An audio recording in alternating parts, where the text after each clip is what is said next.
Good day, everyone. How are you? Can't hear your answer, of course, but it's always nice to be asked. And today, since ST17 Advanced Deck Set Double Typhoon has come out, we should talk about the next set. As your introduction to BT16 Beginning Observer, we are here to talk about the cards that could take over nearly any deck. That's right, we're talking about the white Digi-Egg focused cards of Ukkomon. The new Ukkomon cards are all aimed at trying to revive Rookie Rush, giving him a boss monster to infinitely recur Digi-Eggs to spew out level 3s. However, due to outside circumstances, the cards are all better used in other decks. Now, keep in mind, for most of the next section, I didn't play during the time, so if I get anything about the meta wrong, feel free to correct me in the comments. Also, any decks that were impacted by the new cards will be in the description below. While Ukkomon hasn't even been around for a year, Rookie Rush has been around the beginning of the card games ever since BT1 and BT1.5 Special Release Booster. The goal of the deck was to overwhelm your opponent with offense, going all out trying to beat your opponent with cheap or strong rookies, cheap level 4s, and some level 6s. Originally, the deck was purple and blue. Blue to use Kakaida's Breath and Hammer Spark, and purple to take advantage of getting deleted in security, and to work with BT2 Piedmon to get in 3 swings with 1 Digimon your next turn. During BT5 Battle of Omni, the deck would switch to being green and yellow to be more aggressive against an opponent's board, with green suspending your opponent's Digimon, and yellow making your opponent's Digimon weaker, and utilizing security for your effects.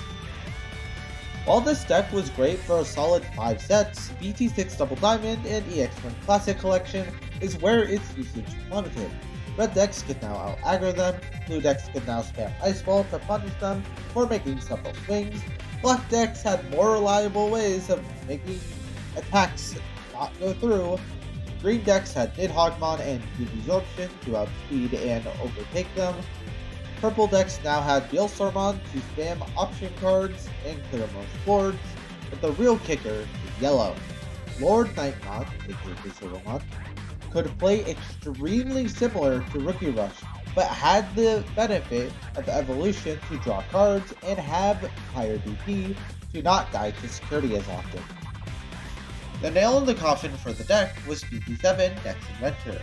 The introduction of not only Yellow Hybrid, which could continually control the board using option cards and recovery effects, but also Blue Hybrid, which could continually stun any board, was terrible because they were the top 2 decks and completely knocked off Rookie Rush. 9 sets later, in BT14 Blast Ace, the new Digimon movie, Digimon Adventure 02 The Beginning, would come out. And, to promote the new movie, they would release several impressive promotional cards, one of which was Promo Ukkomon. This card provided memory and another Digi-Egg to accelerate the deck. This worked in conjunction with Promo Ludi Iwata to gain 2 memory once returned when a card goes from the breeding area to the battle area. These 2 cards could easily be a part of any aggressive deck to make them go faster. However, we wouldn't see the full scope of the power of these cards until more support would inevitably come in the next set, because with the release of BT16 Beginning Observer, there weren't many additions to Rookie Rush, but the additions they did add were impactful to say the least, starting with easily the best card they added, Ukkomon. This Ukkomon, similar to its promo version, increases the amount of resources you have while making your game plan go faster. But rather than gaining memory, it can search for a Digimon or Tamer. Keep in mind, this effect is completely generic. Next is the new level 6 Big Ukkomon. Its undeletion effect is okay, it's a deterrent for deleting it, but its end of your turn effect is where this card gets most of its power. It returns a Digi-Egg from your trash to the egg deck, then deletes one of your Digimon, and then plays a level 4 or lower Digimon from your hand to the breeding area. While you could try to Digivolve into this guy using a level 5 Digimon, the intended way of doing it is with the new tamer, Louis Iwata. He's a memory setter, but he can suspend and delete an Ukkomon to play Big Ukkomon from your hand at 3 memory. These cards, while seemingly powerful, don't exactly bring Rookie Rush back to its former glory. However, this isn't exactly due to the lack of power in the new cards. They provide a resource loop like no other deck, and makes it somewhat hard to keep up with the deck.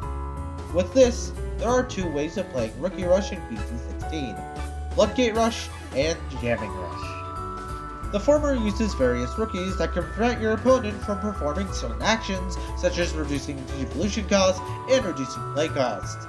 They also use a combination of BT14 Koromon and BT15 Ukkomon to draw cards, and use several option cards to interrupt the opponent. Jamming Rush, on the other hand, takes full advantage of the keyword jamming, using it to be completely offensive and forcing your opponent to deal with the board as fast as possible. While these decks sound strong, the other decks in the set really bring it down. For instance, Gold Magnamon X can block up to 2 times in a turn and cannot easily be deleted by Big Ukkomon. Hyldramon can suspend all of your Digimon and prevent them from unsuspending. Tyrant's Kabuterimon can continually redirect attacks and bottom deck your suspended Digimon at the end of each of their turns. Worst of all is Rapidmon X, who can suspend all of your Digimon and gives all of the suspended Digimon -4 KDP.